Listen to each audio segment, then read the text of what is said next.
បាទសួស្តីអ្នកគ្នាឥឡូវយើងបន្តទៅផាតរបស់យើងមួយទៀតគឺ exercise ទី18មុនហ្នឹងគឺវីដេអូលេខ105យ៉ាដោយសារតែ15គូហើយ16អត់គូទេ16យើងរំលងដោយសារវារៀងស្រួលពេកសាមញ្ញពេក17ក៏វារៀងសាមញ្ញដែរខ្ញុំអត់គូទេអញ្ចឹងយើងឡងទៅវីដេអូលេខ18យ៉ា18ซึ่งវីដេអូនេះខ្ញុំនឹងគូហើយអ្នកនរគ្នាអាចធ្វើមើល drawing វាយើងធ្វើមើល drawing ហើយឲ្យយល់ drawing ហើយចាំយើងគូវាអូខេអញ្ចឹងក្នុងនឹង drawing យើងមើលរូបរាងនៅខាងស្ដាំនេះគឺរូបរាងបែបហ្នឹងគឺដូចជាបដាងដូចជាបដាងមួយប៉ុន្តែវាមានចោះរុននៅជុំវិញនេះយើងមើល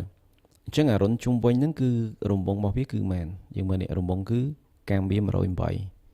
ហើយកន្លែងដែលចោះរុនហ្នឹងគឺរុនវា6គ្រាប់ដែលរុននីមួយៗមានទំហំរុនគឺ8កាំវា8គ្រាប់គេដាក់6គុណគឺ6គ្រាប់បាទ8តមកទៀតគឺរុនខាងក្នុងវានេះគឺខាងក្រៅខាងក្នុងវានេះគឺ72រុន72ហើយនឹងរុនមួយទៀតនេះគឺ48អញ្ចឹងខ្ញុំត្រូវដល់ពេលយើងមើលពីលើអញ្ចឹងយើងបាត់ detail វាបាត់ detail យើងអាចគូខាងក្រោមរបស់វាបាននេះដូចយើងមើលតែឃើញខាងលើនេះដល់ខាងក្រោមនេះយើងមើលអត់យល់ទេអត់ដឹងមិនទេអញ្ចឹងយើងត្រូវមើលរូបដែលគេពុះ section A ប្រក្រោមនេះគេពុះអញ្ចឹងមានន័យថារូបដែលយើងត្រូវគូដំបូងផុតគឺរូបខាងក្រោមនេះសិនគូគ្រឹះវាខាងក្រោមសិនខាងក្រោមយើងមើលកម្ពស់វាសរុបគឺ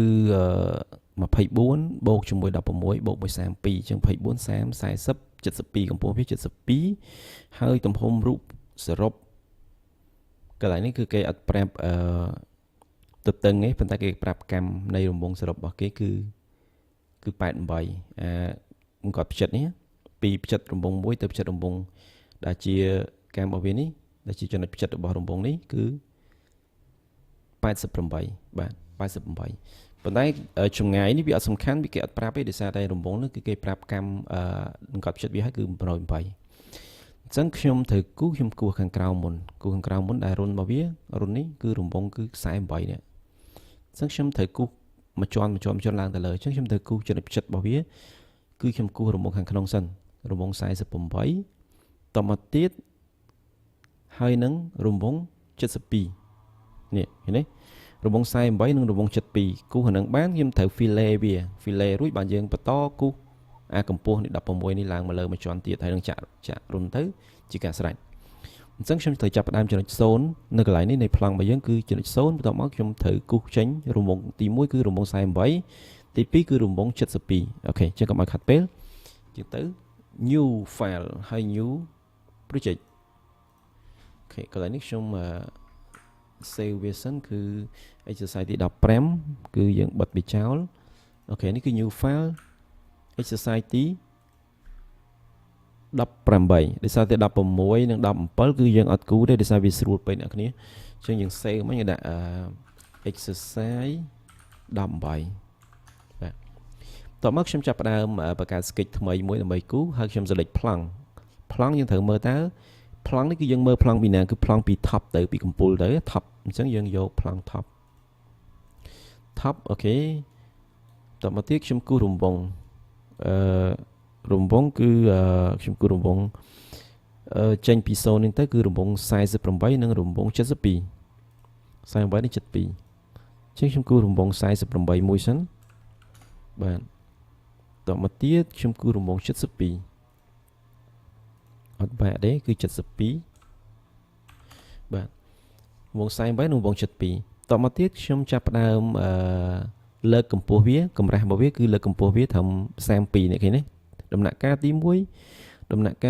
គឺយើងត្រូវលើកកម្ពស់វាគឺនេះគឺកម្ពស់វា32ហើយយើងមើលកន្លែងកែងនេះកន្លែងគេកែងវាគេ fillet វានេះកែងវានេះគឺchamfer វានេះគឺ4អញ្ចឹងកន្លែងនេះខ្ញុំនឹងបញ្យល់តាមក្រោយតទៅទៀតកម្ពស់វាគឺខ្ញុំ extrude មួយសិនគឺ32អូខេខ្ញុំបានប៉ុណ្នេះ32 32បែបនេះ32ឃើញទេនេះតទៅមកទៀតខ្ញុំចាប់ផ្ដើមធ្វើម៉េចបានតែមួយនឹងហើយខ្ញុំចាប់ផ្ដើមបញ្ឆិតវាបែបនេះយើងមើលកន្លែងនេះគឺកម្ពស់វា8ពីធម្មតានេះទៅឡើង8ឡើងទៅលើ8អញ្ចឹងមានន័យថាកម្ពស់ពីកន្លែងកេមវានេះកន្លែងកេមទៅលើនេះគឺ8ណាគ្នា8អញ្ចឹងខ្ញុំចាប់ផ្ដើមគូសកន្លែងនឹងបន្តិចអានេះ6អានេះ8អូខេអញ្ចឹងយើងមើលរូបរាងខាងក្រៅនេះគឺខ្សែ72ខាងក្រៅហើយខាងក្នុងវាគឺខាងក្នុងវានឹងគឺ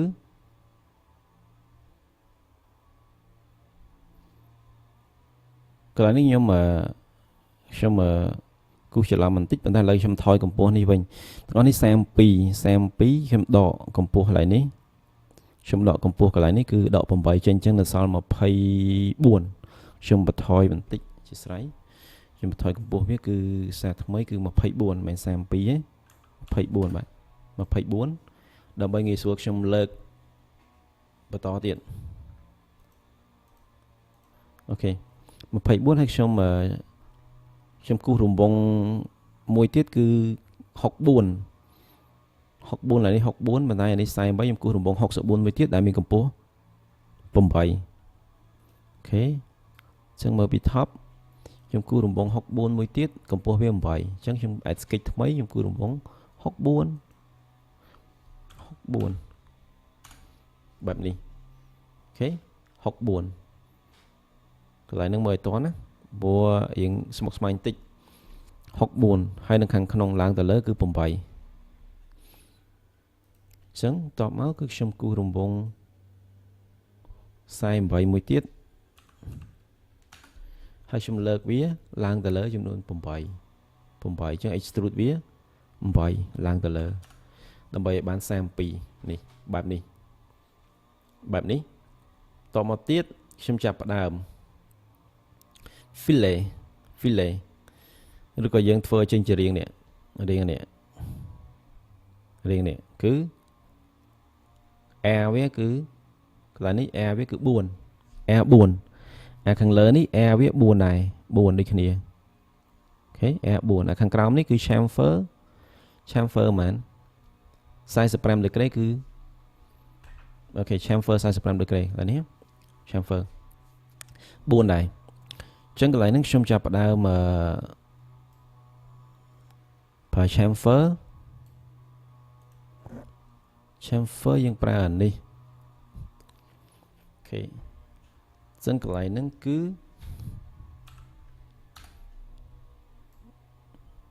chamfer សំទោសមិន fillet ទេ chamfer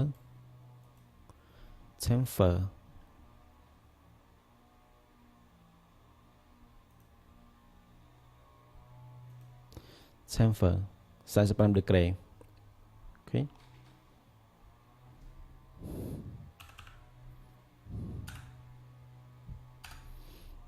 បែបនេះអូខេតមកទៀតខាងក្នុងនេះកន្លែងនេះខាងក្នុងនេះ fillet នេះគឺយកមែនទាំងអស់គឺ air វា4អញ្ចឹង4ซึ่งកន្លែងហ្នឹងខ្ញុំចាប់ផ្ដើមយកfillet 4អីយ៉ា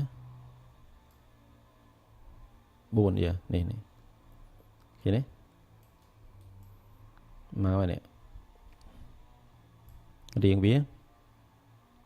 ខេអញ្ចឹងយើងដូចអ្វីដែលយើងបានហើយតមកទៀតយើងមើលបន្ទាត់នេះរង្វង់ខាងក្រៅនេះគឺរង្វង់ធំហ្នឹងឯងគឺប្រហែល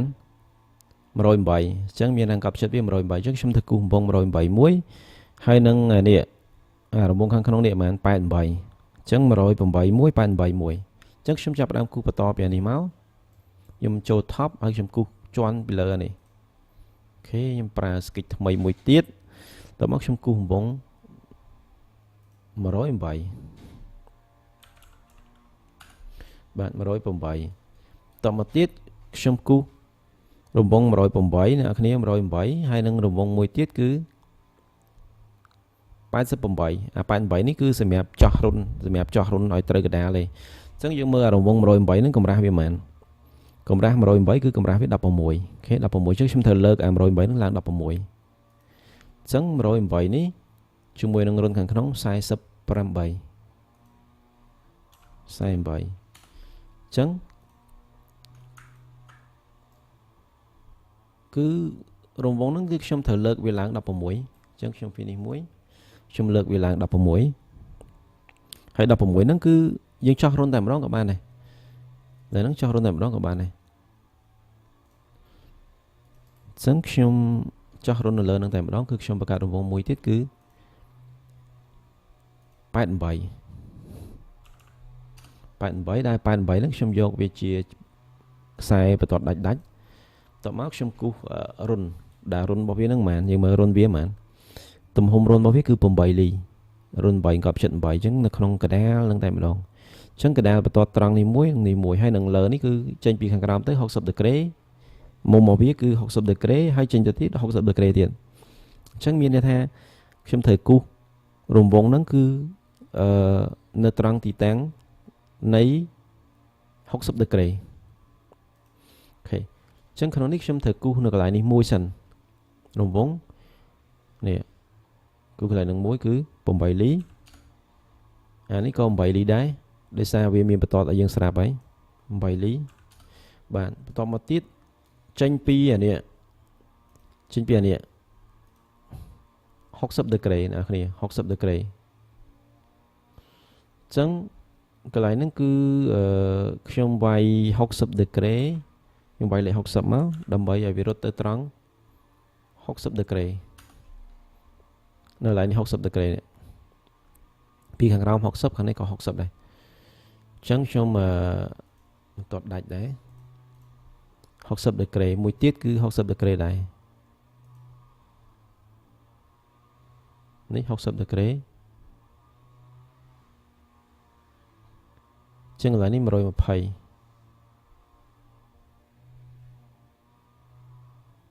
អូខេ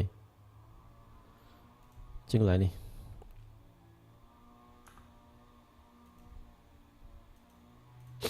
អូខេអញ្ចឹងខ្ញុំធ្វើគូររង្វង់កន្លែងនេះគឺ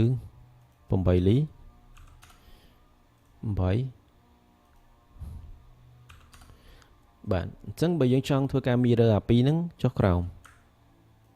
mirror 2ហ្នឹងចុះក្រោមត្រឡប់មកវាព្រោះវាត្រូវលេខរបស់វាគឺត្រូវជន់គ្នា mirror គ្នាអញ្ចឹងខ្ញុំចុច2ហ្នឹងហើយខ្ញុំចុច mirror តមកខ្ញុំត្រូវ select នៅបន្ទាត់ឆ្លោះគឺមួយនេះកណ្ដាលនេះហើយវាមកអញ្ចឹងយើងមិនបាច់គូច្រើនដងទេគូប៉ុណ្ណឹងអញ្ចឹងមានថារង្វង់គឺបានចោះហើយគឺខ្ញុំចាប់ផ្ដើមចាក់កម្រាស់វាអញ្ចឹងកម្រាស់វាឡើងមកលើគឺ16អូខេកម្រាស់16អញ្ចឹងអាឡែងរង្វង់ដែលយើងអត់ select ហ្នឹងគឺវាចោះប្រហោងហើយវាអត់ចាក់កម្រាស់ទេបើយើង select បែបនេះដែរគឺវាចាក់កម្រាស់ទាំងអស់យើងដក select វាចេញមកគឺវាអត់ចាក់អញ្ចឹងយើងចុច finish យើងយក extrude 16អូខេចាក់រុននេះចាក់រុនអូខេអញ្ចឹងនៅពេលដែលចាក់ហើយគឺអារុនដែលយើងអត់ select ហ្នឹងគឺវាអត់ជាប់ទេវាចោះឲ្យយើងស្វ័យប្រវត្តិតែម្ដងអញ្ចឹងកន្លែងនេះគឺបន្ទាប់ពីចោះរុនហើយខ្ញុំទៅមើលទៀតវាទៅធ្វើមកទៀតវាត្រូវនេះឡើងអាម្ដុំនេះទៀតអញ្ចឹងឡើងម្ដុំហ្នឹងគឺយើងត្រូវឡើងចេញពី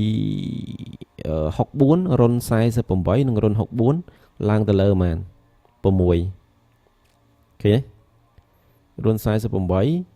នៅខាងក្នុងរុន64នៅខាងក្រៅវង64នៅខាងក្រៅឡើងទាំងអស់6អញ្ចឹងខ្ញុំត្រូវគូសបន្ថែមមួយជាន់ទៀតខ្ញុំចុចនៅលើ select នៅលើអាផ្នែកលើដែលត្រូវបន្ទប់នឹងមកចុចហើយខ្ញុំចាប់ផ្ដើម add sketch ថ្មីមួយទៀតដើម្បីគូសអញ្ចឹង sketch ថ្មីខ្ញុំគូសរុនវា48ហើយនឹងរុនមួយទៀតគឺប៉ុន្មាន64រង្វង់64មែនរុនទេ64បាទអញ្ចឹងខ្ញុំបានរូបរាងប៉ុណ្ណឹងខ្ញុំបន្តខ្ញុំ upgrade ខ្ញុំឡើង extrude វាឡើងកម្រាស់វា6ទៀត 6ចឹងខ្ញុំ finish ខ្ញុំឡើង extrude វា6អូខេខ្ញុំបាន6ប៉ុណ្នេះខ្ញុំចាប់ផ្ដើមfillet វាដូចគ្នាជាមួយខាងក្រោមនេះអញ្ចឹង fillet អាហ្នឹងគឺខ្ញុំចុចនៅលើវាមកខ្ញុំយក fillet តែ fillet ហ្នឹងគឺយើង fillet កាំវាមែននេះកាំវាមែនកាំ4 air វា4ដូចគ្នាណាអញ្ចឹងខ្ញុំ fillet វា4 fillet រូបនេះ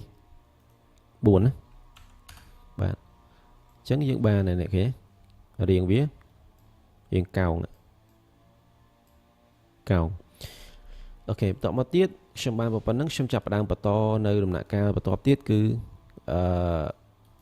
បន្ថែមរូបពីលើថែមទៀតគឺនេះរូបរាងនេះរូបនេះគឺរង្វង់ខាងក្រៅវាគឺ72ខាងក្នុង48 72 48អញ្ចឹងខាងក្រៅ72ខាងក្នុង48ដដែលទេអញ្ចឹងខ្ញុំចាប់ផ្ដើម add sketch ថ្មី select លើវាមក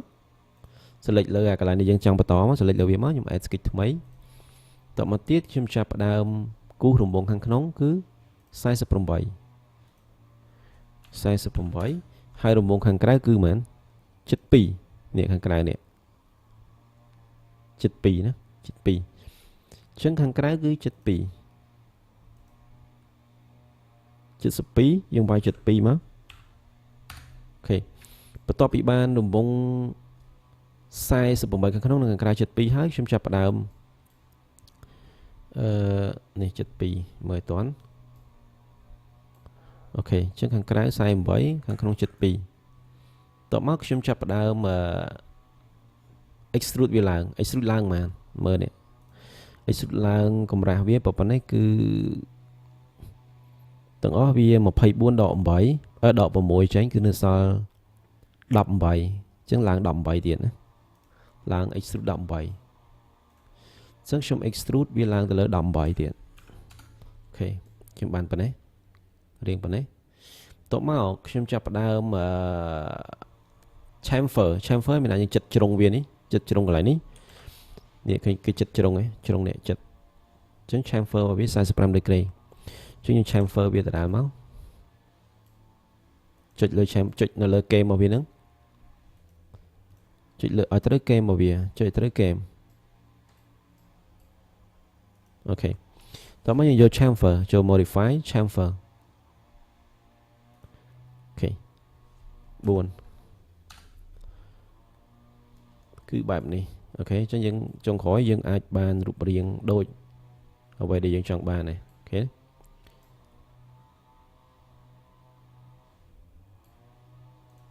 render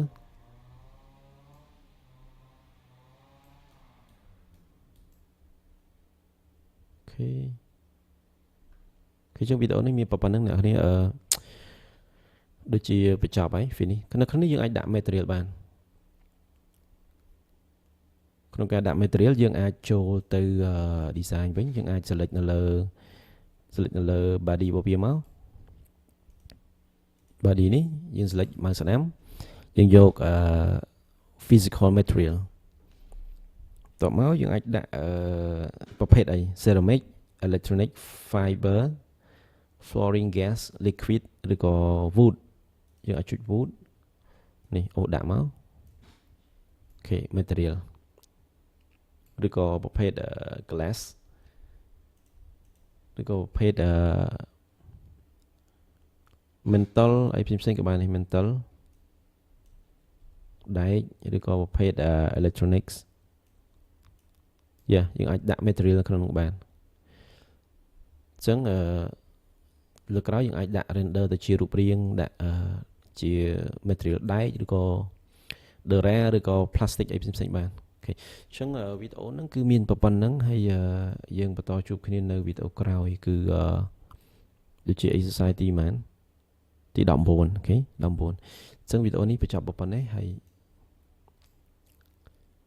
អូខេដូចអ្វីដែលយើងចង់បាន